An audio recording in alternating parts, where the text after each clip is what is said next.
After serving 16 years of a 36-year prison sentence for drugs, my next guest was granted early release, but after missing a routine phone call from her parole officer, she was labeled an escaped convict and sent back to prison. After going viral, her story caused an uproar. She was then granted a compassionate release by a federal judge. Please welcome Miss Gwen Levi and her attorney, my angel Cody. How you doing, Miss Levi? Grateful, blessed, a whole lot of things. But wow. Thankful for being here. Well, no, thank you. Now, Miss Gwen, you were sentenced to 36 years in prison. For what? For selling drugs. I had kind of lived a double life, raising 6 kids. I got involved in drug selling, and throughout my early adulthood, that's what I did. Raised my kids, PTA president. You were PTA president while you were selling drugs? PTA president, sent my kids to Boy Scouts. Normal things, living a double life. So you go to prison, you're convicted, you're sentenced for 36 years, you serve 16, get released under the CARES Act. Let's take a look at your family's reaction after you were released.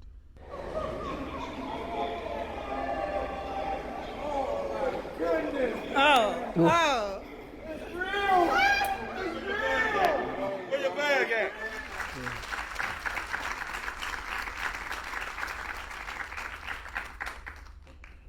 So, Miss Gwen, when you thought you were out for good, you were sent back to prison.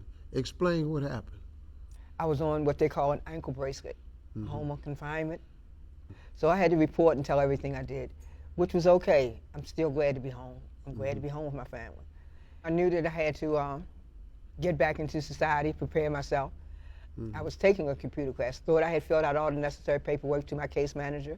I take the class, go to the first class, everything's fine. Go to the second class, everything's fine. Get to the third class, and lo and behold, they try to call me. My phone's off. My case manager informs me by text that I'm being charged with escape because I hadn't been, they weren't able to contact me within the 4-hour period. It sent me back to prison. They wait a minute. Charged me with escape and told me to report back in. Okay, you the lawyer. Yes. Okay, so she tells them, I was taking a class when you called, my phone was off.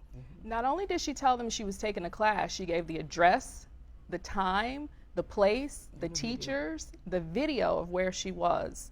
And they still said that because she didn't answer her phone while she was in class, she had somehow escaped from federal custody. They notified her by text? By phone. They had been trying to call her. This is normal, this is legal?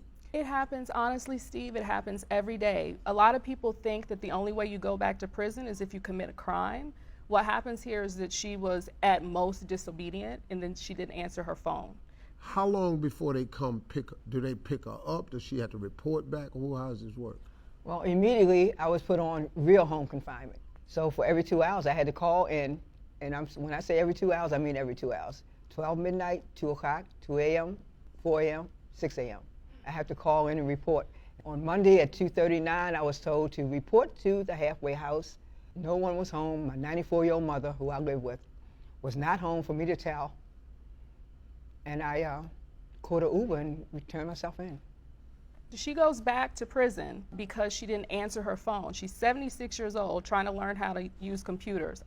I heard about this story on my radio show. When they found out about this woman right here, man, I'm trying to tell you, it was some people really, really pissed off. It was people in an uproar about this. I'm telling you, man, the people across this country, this went viral. What did it cause, the uproar? You know, I think it's really people-powered, right? Because I'm one lawyer, I lead a team of women who are fighting for people like Gwen to get out of prison. And many times I'm in court with my client, by myself, wondering if anybody sees what's going on in America's courtrooms. For your show and for so many other shows and people to use their platforms, it made it possible for us to say as her legal team, no, this actually matters and this is not the will of the people. Can I say something? Yes, ma'am. Yes, ma'am. I was there for 21 days. But during that 21 days, people like you, people all over the country, my angel, so many organizations, they rallied, they called, they sent petitions, they did everything they could. That's the only reason why I'm sitting here now and not sitting back in my cell. If it hadn't been for the public, if it hadn't been for the people.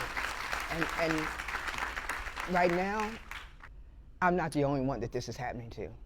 I'm the only one who got this publicity about it. But there are thousands of people who are sitting there waiting on home confinement, getting sent back for technicalities such as I did. Senior women. I mean, we're so left behind in the system. What would you like to see done?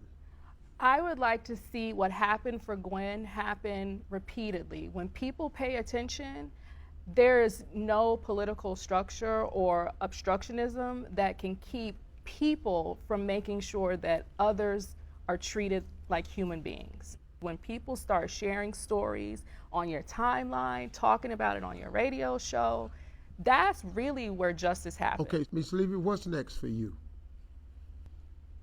Senior citizen, returning citizen, resource center for seniors who are returning home to make sure that they have all the resources. I didn't get them.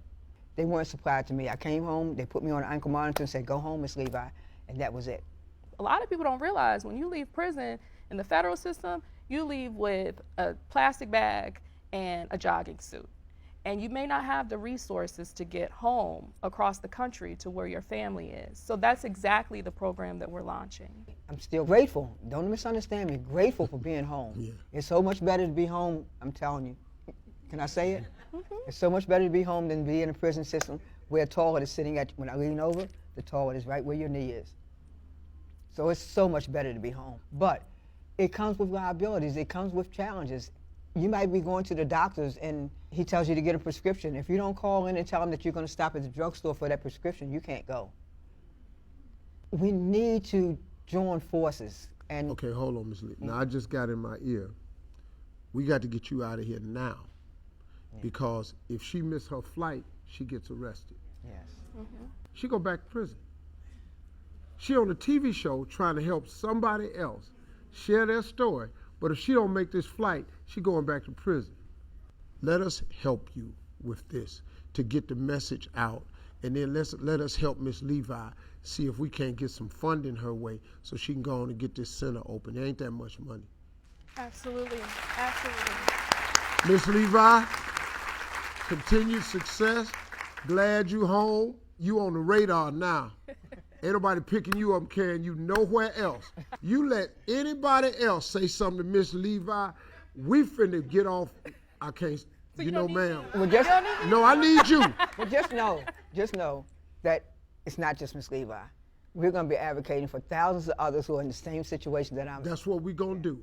We gonna get her, we gonna get this website started, we gonna find out who coming out, what they need, we gonna get them some help.